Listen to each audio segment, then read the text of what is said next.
Welcome back to the Raider Log Episode 4. Host Coach Tyler Dehart. Today we got Coach Chris, linebackers coach.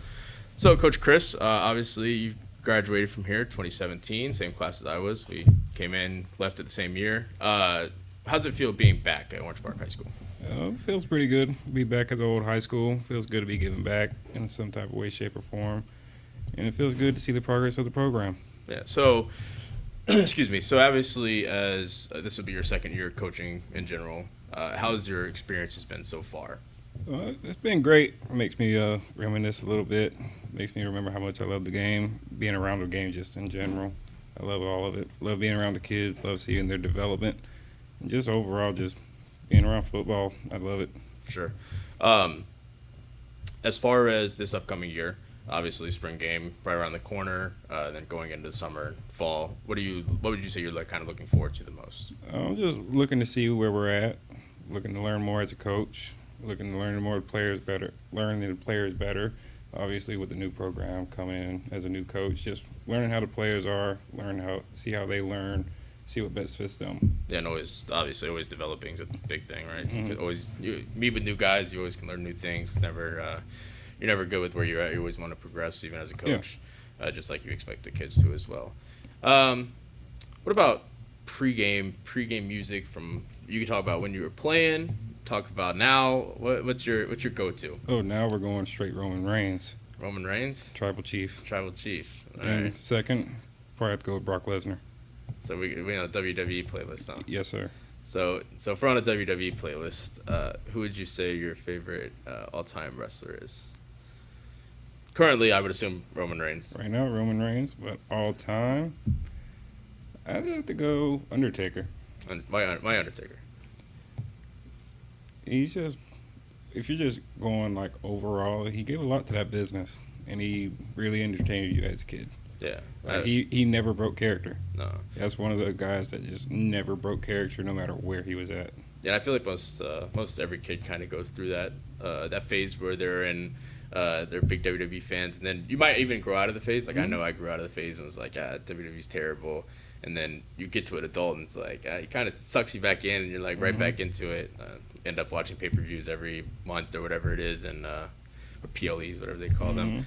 But yeah, the Undertaker, I always heard he was a good leader, good locker room leader. He's kind of one of those guys you expect those guys in football as well. Guys that lead in the locker room, lead by their action. They're there every day, work hard, so on and so forth. So WrestleMania is right around the corner. Yes, sir. Anything? Obviously, Roman Reigns. You pick Roman Reigns to retain. Of course. But I hope that he retains. But with all what's going on from Friday Night SmackDown, Monday Night Raw, it's 50-50. Yeah, it's a lot of stuff going on. I know The Rock just came back.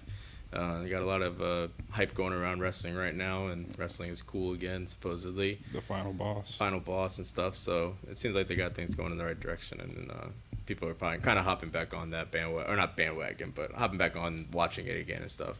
Oh yeah. What about like college football? You kind of. Yeah, me personally, I'm more into the college level than I am the NFL level. Okay. I'm straight dogs all the way. Georgia. Straight dogs. Why Georgia? Well, my dad, he was just a Georgia fan, so I kind of just followed behind him. So obviously a lot of recent success. Finally. Yeah, it's been a while, right? It was the 80s when they last won it, I think. Oh yeah. But then you got they went back to back the past 2 years ago, and then last year they obviously had success losing to Alabama kind of hindered that at the end of the year. How do you feel about Kirby Smart? I love what he's done with the program. I think before they even step on the field, he sets the standard within that program from the locker room to the field and how the players should carry themselves. And he demands excellence, and that's what they should bring every single day.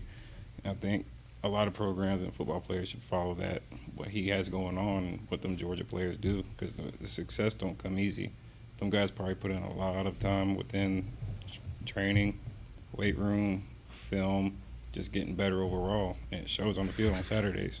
Yeah, you got guys that are obviously trying to improve on the field, going to practice every day, but even when they're not at practice, they're still, like you said, watching film or studying their playbook, and obviously it's a lot more it's a lot more in depth than high school football. Oh yeah. But still, you can try to mirror some of that success or some of those examples back to high school football, and having kids buy into what you're trying to teach, and going home and watching film, or going home and studying their playbook. So that's time that you don't have to waste at practice necessarily. Like, hey, we gotta reteach all these things 7 different times because it's taking you that long to figure it out, right? So that you kind of take that initiative on yourself. Yeah, you should be ready to go by the time practice field comes. For sure. By the time we get to Monday, you should know what that team's going to be coming with, what formations they're going to be in, what they love to run. You should know that as a player. As soon as Saturday morning comes, watch your Friday night film, but you should also be hopping on that next week film. Yeah, you got to be a student of the game at some point. You can't just just be a player on the field. You gotta understand what you're being asked and what you need to do to help your team succeed, right? You can't just rely on the coaches to give it to you. You got to want it for yourself. 100%. So, as an alumni, going back to that, what was your favorite moment being here? Obviously, I know you weren't here your sophomore and junior year. I was here junior year. Junior year, so just sophomore. You didn't play junior year because of injury, right? Yep. So, freshman, junior, if that has to be something, and then senior year, what would have been your favorite moment? I'd say favorite moment was senior year against Yulee. Game came down to the wire on that one. Yeah. I'm sure you remember, and I believe it was a 4th down play, and we was right on the 20-yard line. It was a packed game. Crowd was into it, and we ended up getting a stop on that 4th down play, and ultimately we won the game. That probably had to be one of my favorite moments as a Raider.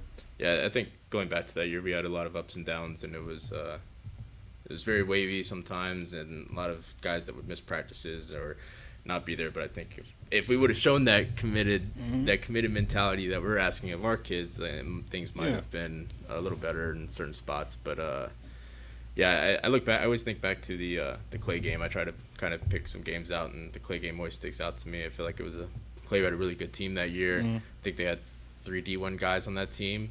Yep, they had Colin Wilson. Blau was Blau there, or was Blau the year before? I think it was year before, but they had Jared was there still. Jared Leeds, who ended up going to Georgia Southern. I think they had a receiver that ended up going somewhere like the next year. Yeah, and then I know they had some younger guys, but we had a close game, and that came down to the wire. We had a fake punt that was attempted. Should let the people know about that story. Yeah, so it was like 4th and 10, and we had a big D tackle that was our punt return shield guy. And they ended up calling their own fake punt. Our coach didn't call it. We called it on the field, or they called it on the field, and ended up not working out too well. Our D tackle thought it was 4th and short. Long story short, we ended up not getting in, and kind of was our downfall to the rest of the game. But that goes into guys buying into what you're asking them, and not necessarily doing their own thing, right? And coming up with random things to do on game day. It was a moment of selfishness on his part, because that changed. That would probably, you never know, that could have changed the aspect of the game. Yeah, I mean, that was a big moment. I think we were on probably the 50-yard line about to punt, hopefully down them inside the 20 maybe, and then defense gets a stop. They were playing really well, but you turn around and you do that, and then it struggles from there. So college football is upcoming year. Do you have any projections about how things go? Maybe not just necessarily Georgia, maybe some sleepers that you might see shock some people. I'm not really sure, because they're going to that new format. Yeah. So it's going to be interesting to see what happens this year. I think the first round being like a on-campus game. So if you have Georgia as the 1 seed or 2 seed, and then they have to play whoever, Colorado or whatever, for instance, and instead of meeting neutral site, now Colorado has to travel to Athens and play there. I think that can cause some issues, but upset. I'd like to see how Colorado does. Obviously, I think the aura that Dion brings to that team, and the momentum that they have going around them, and how things are kind of changing. I can kind of see we almost have that going here. The things we're doing. I feel like we're innovating with the podcast, right? We're innovating. We're doing a lot of social media stuff, which not many teams do. So I kind of see us just on that standard, as far as moving in that direction. Of what they're doing. And I'd like to see how they can kind of turn that around. I think they have some pretty decent talent, especially Travis Hunter and Shadur. Well, they're also in a new conference this year. They'll be in the Big 12 this year. Yeah, they're going back to the Big 12 this year. So I think that'd be a lot better for them, program-wise. Yeah, it's more. I think the Big 12 is held to a higher standard than the Pac-12, and also the Big 12's a lot of brand new teams this year, right? Or was UCF in it last year? They've been, I think, either this would be year 3 or year 2. Okay, so then and then Cincinnati coming in, like you got a lot of new teams coming in there and showing relevancy in that program. But then you also have, or in that conference, but then you also have your two powers, Texas and Oklahoma, leaving. So it's time for like that new team to step up and take over. Yeah, it's going to be interesting to see how that conference does because, the Texas and Oklahoma, they've kind of dominated the conference for numbers of years now. And it's also going to be interesting to see how Oklahoma and Texas transition into the SEC this year. Yeah, especially I think they're both in the West. Well, I think the SEC's gone away with the East and the West. So they've done like Ohio State or like the Big Ten has, where there's no East-West anymore. So that's probably the best because you have so many good teams that it's like you kind of hinder things where for years if you had Georgia and Florida on the same side, they one beat the other one, but they're the two best teams in the conference. Only one of them gets that shot, which is kind of tough. Which the Big Ten did that this year. So now you have, instead of the West being Purdue making it to the Big Ten championship, while Ohio State or Penn State are like 11-1 with a loss to Michigan or whatever it be. Now it's just the top two teams get to go. Yeah. So I think that's better for college football, honestly. I think it'll be more competitive. Yeah, you get the best team or best two teams from the conference for sure, getting a matchup, even if it is a repeat matchup. You get that second look at that.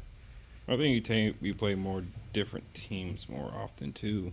For sure. Because like this year you got Georgia, they got Texas on the schedule. They got a tough one this year. They got Bama on the schedule, Texas, Auburn. Yeah.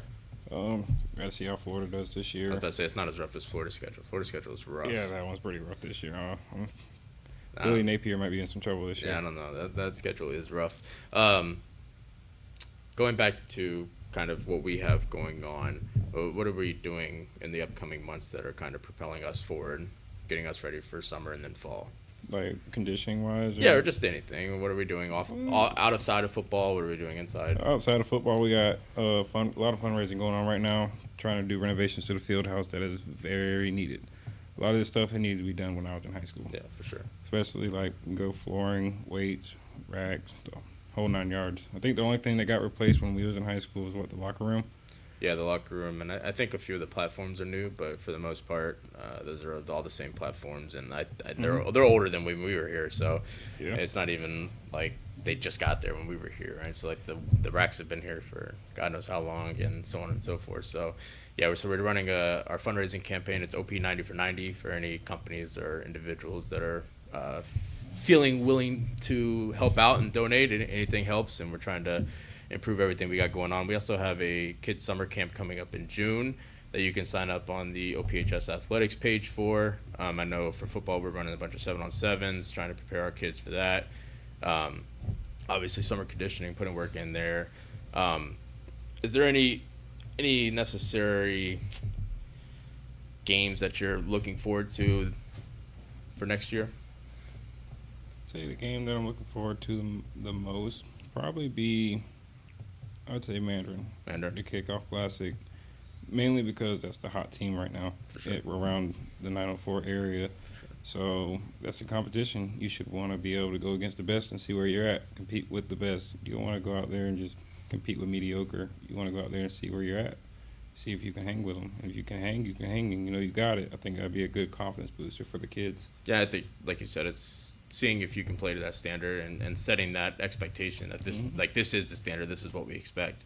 So we should be able to compete with this, and if we can compete with that, we should be able to compete in every game. There shouldn't be an issue. No.